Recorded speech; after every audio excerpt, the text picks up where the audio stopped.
Je serai à l'instant d'une session d'émergence de projet à l'INRIA.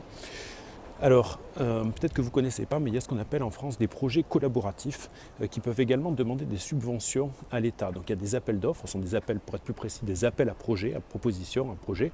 Il y en a plusieurs. Celui où j'étais, ça s'appelle Grand Défi du numérique. Il y a 2 appels par an et ce sont des projets assez gros puisqu'ils représentent entre 5 et 10 millions de budget. Donc juste, ça a l'air vraiment super intéressant pour une start-up. Mais je voulais juste vous mettre en garde, en fait, c'est vraiment pour les startups qui ont bien démarré, qui connaissent déjà bien leur projet, leur marché, leurs produits, etc. Puisqu'en fait, il y a toujours le principe des 1 pour 1, c'est-à-dire qu'on ne donnera pas de subvention à une startup qui n'a pas suffisamment de fonds propres. La session où j'étais, en fait, c'est une session d'émergence, c'est-à-dire qu'il y a plusieurs personnes qui se mettent ensemble dans la même salle pour trouver des idées de projet ou pour compléter des consortiums.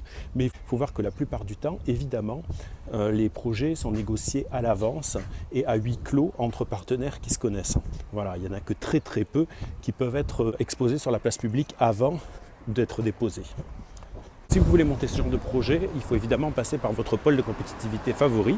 Donc en France, à Paris et dans votre domaine, dans le domaine du logiciel, c'est le pôle Cap Digital qu'il faut que vous connaissiez. Donc l'adhésion est vraiment minime et ce sont eux qui vous tiendront au courant de toutes les manifestations de ce genre et tous les projets à monter. Voilà, mais franchement, n'y perdez pas trop de temps si vous êtes une start-up qui vient juste de se monter. C'est vraiment réservé pour les, pas les ceintures noires, mais au moins ceux qui ont déjà leur marché, leurs premiers clients et leur levée de fonds.